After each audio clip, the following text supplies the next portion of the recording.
ओम शांति। सुखदाता परमात्मा पिता भगवान शिवंकर सच्चा सच्चा सुखदेव संतान मानंकु शुभ सकाळर शुभ अभिनंदन, सुप्रभात, सुस्वागतम। एई पुरुणा पतित दुनिया रे वर्तमान प्रत्येक मुहूर्तरे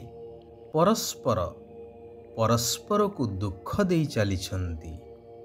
कारण पांच विकार रूपक माया रावणर सारा विश्व रे काया विस्तार ही जाइछि। एहा जंगल सदृश अटे। विकार रूपक कंटा समस्तंकु दुख दे चलिछि। आत्म विस्मृत होई देह अभिमान कारणरू एई विकार गुड़िक सहजरे समस्तंकु कबलित करि नेछि। तेणु आजिर एई वस्तुवादी दुनिया रे टिकिए सुख शांति पाइबा पाई मनुष्य कौन कौन सबु उपाय अवलंबन करुछि।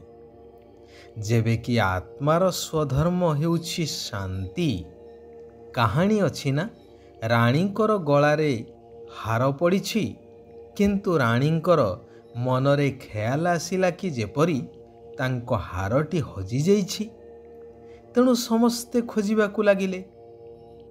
शेषरे जणे दासी कहिले, महाराणी आपणको गलारे जो हारटी पड़िछि आपण सेई हार कथा कहू नाहंती तो, सेयाकू खोजु नाहंती तो। राणी दर्पण रे देखंती तो सतकू सत तांको हार तांको गलारे अछि। कहिबा बाहुल्य सुख आउ शांति आत्मार जन्मसिद्ध अधिकार।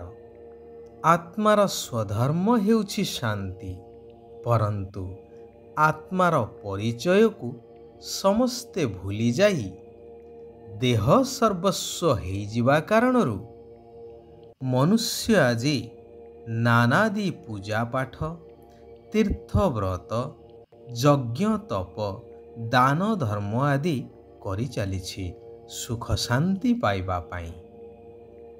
लोक कथा अछि ना, पोखरी रे हजि नई रे खोजिले केउठी मिलिबो।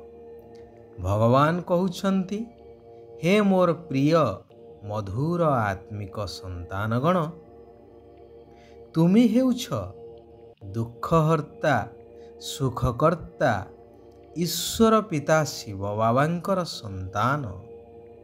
तेणु तुम मानंकु मन वचन कर्मरे काहाकु भी दुख देवा उचित नुहे।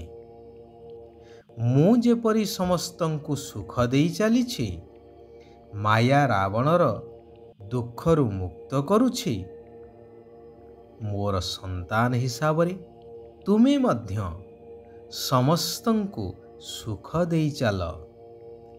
विज्ञान प्रमाणित करिछि कि प्रत्येक क्रियार समान एवं विपरीत प्रतिक्रिया अछि। एहा मध्य प्रत्येक क्षेत्र रे प्रयोज्य। शास्त्र रे मध्य कहा जाइछि कि काहारी को दुख दियो नाही, कारण दुख देले दुखी हेई मरिबो। अर्थात जिए जेपरी कार्य करू, चिंतन करू बा बाणी प्रयोग करू, ठीक तार प्रतिफल मध्य ताकू भोग करने को ही पड़िबो। भल हेले सुख आउ खराप हेले दुख प्राप्त सुनिश्चित। सेथिपाई एबे तुमे संतान माने सुखदातांकर संतान सच्चा सच्चा सुख देव होई समस्तंकु दुखरु मुक्त करी सुखर रास्ता बतेई चल। कारण मु तुम मानंकु मनुष्यरु देवता करउछि भविष्य सत्ययुगी दैवी दुनिया पाई। जेहेतु देवी देवता माने मध्य सुख आउ शांति स्वरूप, तेणु तुम मानंकु सेही गुण को ସେହି ସଂସ୍କାରକୁ ଧାରଣ କରିବାକୁ ପଡ଼ିବ। ତୁମମାନଙ୍କ ମୁଖରୁ ଯାହା ବି ବାଣୀ ବାହାରୁ, ଗୋଟିଏ ଗୋଟିଏ ବାଣୀ ମନୁଷ୍ୟମାନଙ୍କୁ ହୀରାତୁଲ୍ୟ କରିଦେଉ। ତୁମକୁ ବହୁତ ବହୁତ ମିଠା ହେବାକୁ ପଡ଼ିବ। ସମସ୍ତଙ୍କୁ ଆତ୍ମିକ ସୁଖ ଦେବାକୁ ହେବ। କାହାକୁ ବି ଦୁଃଖ ଦେବାର ବିଚାର ମନରେ ମଧ୍ୟ ନ ଆସୁ। କାରଣ ତୁମେ ବର୍ତ୍ତମାନ ଏଭଳି ସତ୍ୟଯୁଗୀ ସ୍ୱର୍ଗ ଦୁନିଆକୁ ଯାଉଛ, ଯେଉଁଠି ସର୍ବଦା ସୁଖ ହିଁ ସୁଖ, ଦୁଃଖର ଚିହ୍ନ ବର୍ଣ୍ଣ ମଧ୍ୟ ନାହିଁ। ତୁମମାନଙ୍କୁ ଶ୍ରୀମତ ମିଳୁଛି କି ସନ୍ତାନମାନେ ବାବାଙ୍କ ସମାନ ଦୁଃଖହର୍ତ୍ତା ସୁଖକର୍ତ୍ତା ହୁଅ। ତୁମମାନଙ୍କର ଧନ୍ଦା ହିଁ ହେଉଛି ସମସ୍ତଙ୍କର ଦୁଃଖ ହରଣ କରି ସୁଖ ଦେବା। ଗୀତରେ ମଧ୍ୟ ଗାଇ ଗାଇ ଆସିଲ ନା, इस पाप की दुनिया से ले चलो और कहीं जहाँ सुख और चैन हो।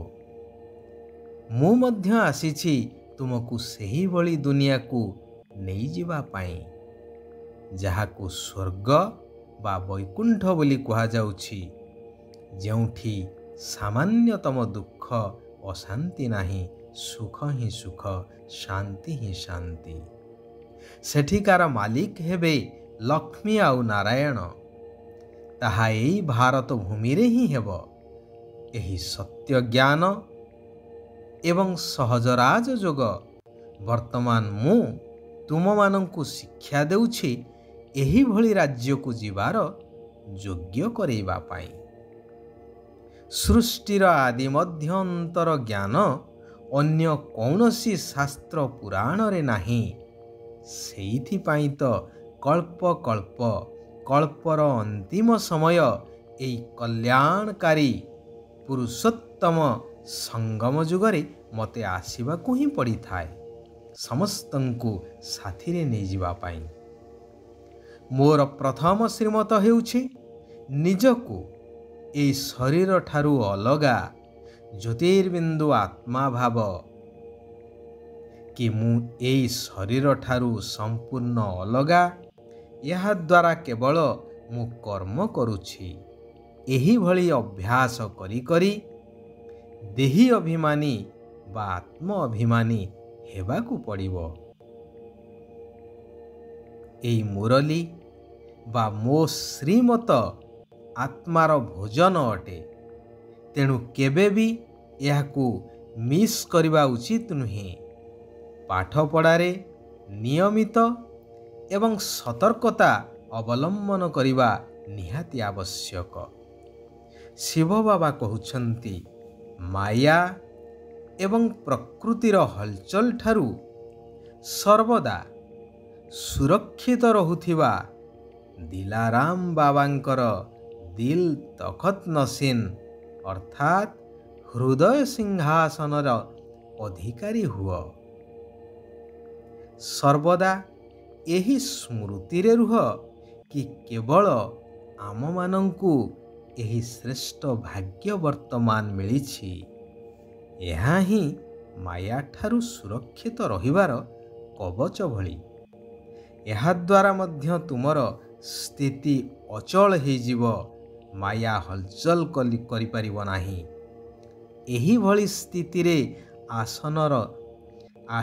ଆସୀନ ହେଉଥିବା ଆତ୍ମାମାନଙ୍କର ଗାୟନ ମଧ୍ୟ ହେଉଛି ରାଜସ୍ଥାନର ଅଚଳ ଘର ମନ୍ଦିର। ଜ୍ଞାନ ସ୍ୱରୂପ ପ୍ରେମ ସ୍ୱରୂପ ହେବା ହିଁ ବାବାଙ୍କର ଶିକ୍ଷାକୁ ବାସ୍ତବ ସ୍ୱରୂପରେ ଆଣିବା। ଆଚ୍ଛା, ଆଜି ପାଇଁ ଏଇଠାରେ ଆମେମାନେ ବିରାମ ନେବା।